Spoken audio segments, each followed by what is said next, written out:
Ja hän luistelee lumimyrskymusiikkiin.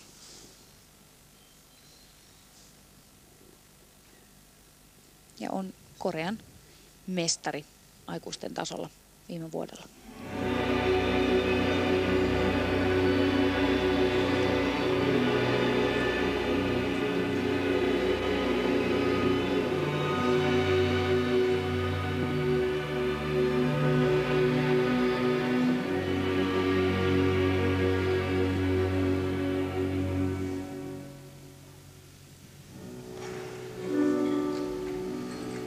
Hän aloittaa korkealla kolmoisluts kaksoistulppiyhdistelmällä.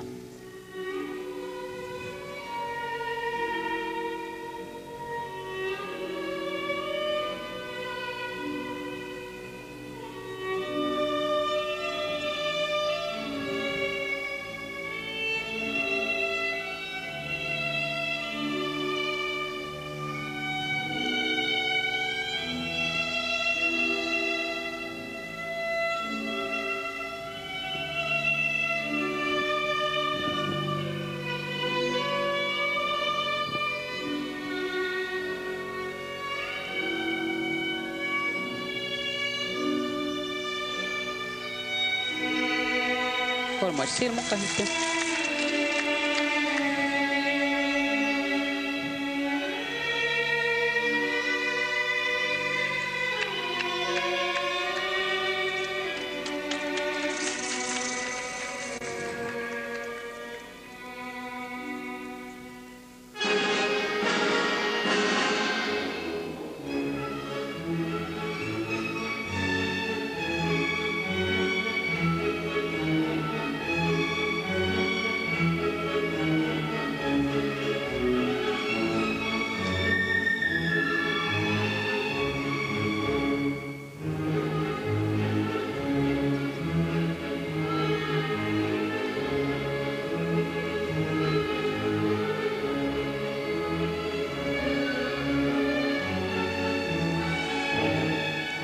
Lentävän vaakapiruetin variaatiovaiheessa piruetti keskeytyy.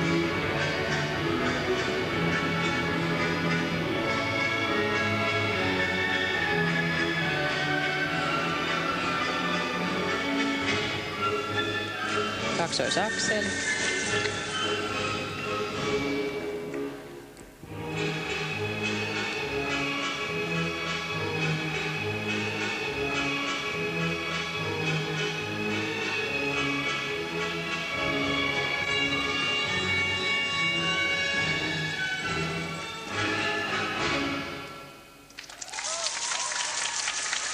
Kyllä Korean Juna Kim osaa nämä temput.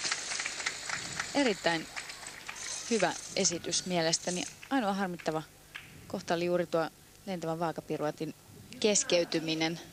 Korkeat pisteet saa Juna Asada. Anteeksi, Juna Kim. Ja menee kilpailun kärkeen aivan ansaitusti.